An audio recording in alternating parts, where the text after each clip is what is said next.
What is going on, guys? Grkdude here. Welcome back to the channel. Today we talk about Rurouni Kenshin The Final, which finally released internationally on June 18th last Friday. And overall, the movie was fantastic. I loved it, honestly. Like, the actors really put their all into it.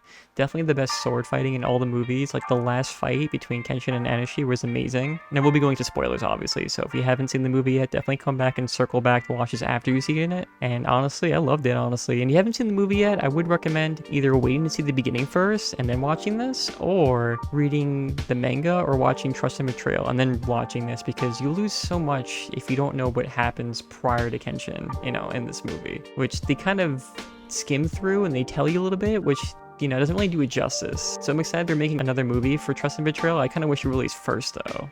But anyway, the movie was fantastic. I do think the Jinchu arc should have been 2 movies though. There's so much content they have to fit, and they somehow were able to do it in 1 movie, but it could have been done so much better in 2 movies. And I feel like they could have done that, honestly. Us the fans want more movies anyways, but overall they released it in 1 movie. They did a good job with what they could. The movie follows most of the Jinchu arc until the end, I would say. Then it kind of has its own kind of ending. So I'd actually recommend it for people who've only seen the anime. I would say watch this after you watch Trust and Betrayal, and after you've seen obviously the anime itself. But I mean, there's certain things they could have done to make the movie better. Like the first scene in the movie, like you have Saito finding Enishi on a train, when in the manga it's like Enishi arriving on a train talking to a Wombo, and we're finding out a Wombo is actually a puppet being controlled by one of his guys. Like that would have been a crazy reveal, because they actually showed a Wombo in the last movie and they didn't actually pay that off. So I was kind of upset they didn't pay that off. But little things like that, honestly, that changed my review from an 8.5 to an 8. But I'll keep going on. And overall, the movie was fantastic. I did love it. And I was actually shocked they brought back all of Anishi's 6 comrades. Like, they even brought back the Venom-looking guy, which I'm guessing is going to be in the beginning at this point, but they actually got someone to be the Venom-looking dude. Totally shocked to see that guy in the movie. And Aoshi was in the movie too, which I was very shocked to see, because he was in the trailers. Like, I know the actor got in trouble, so maybe they didn't show him off for that reason, but also, I said spoilers already, but spoilers again just in case. Like, he may have died in this movie. Like, they kind of leave it up to interpretation. I'm assuming he's going to be okay, obviously, but maybe they want to kill him off because of the actor getting in trouble. Like, I don't know. It's just one theory I have in my head. But we need Aoshi for the Hokkaido arc whenever they're going to adapt that, so we better keep him alive. But another critique I do have with this movie is, like, I don't understand where all the Rurouni Kenshin movies is, like, they always fight these giant mobs of, like, guys with masks, which that never really happens in the anime or the manga. I get it's probably for the movie, but it kind of, like, ruins some of the scenes, in my opinion. So I wish it was more one-on-one fight instead of, like, group fight scenes like that. It's like, he fights fodder, filler guys. It's like, ugh.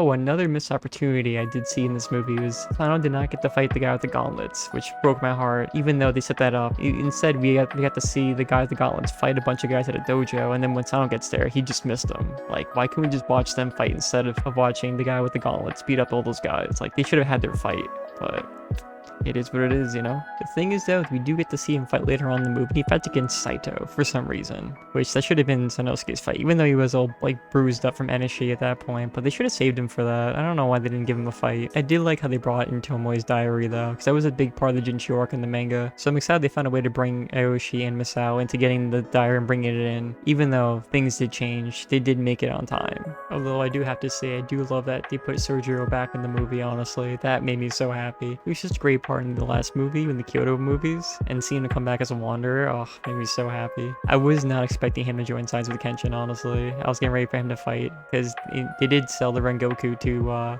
Shishio's men, so. But yeah, it was like a nice little reference to, like, the Hokkaido arc, because, spoilers, he's actually in the Hokkaido arc helping out, so, as a wanderer. Very cool, honestly. They brought him back early. So I really hope they do cover the Hokkaido arc, honestly. We'll see what happens. Although one thing I really was disappointed for them not to do was not having the fake body of Kaoru, honestly, because when Enishi first shows up to the dojo, you see him holding a big white sack, and you think he's gonna have the dead body in there, and he does have a dead body, but it's not, a fake corpse of Kaoru. Like in the manga, he leaves his dead body of Kaoru with a sword stabbed through her chest and the cross-shaped scar, and Kenshin just loses it, gets all depressed, and, like, he eventually finds his meaning to, like, his answer, which is crazy because in this movie at the very end, if you see, Kenshin says he doesn't have an answer, so they totally got rid of that whole part of Kenshin finding his answer to, like, repent and whatnot. whatnot, which was a little bizarre to see, honestly, but the ending still made sense though. Like I still enjoyed seeing like Enishi in the jail, like reading the diary and then crying actually when he actually finds out that Tomoe actually sacrificed herself on purpose to save him.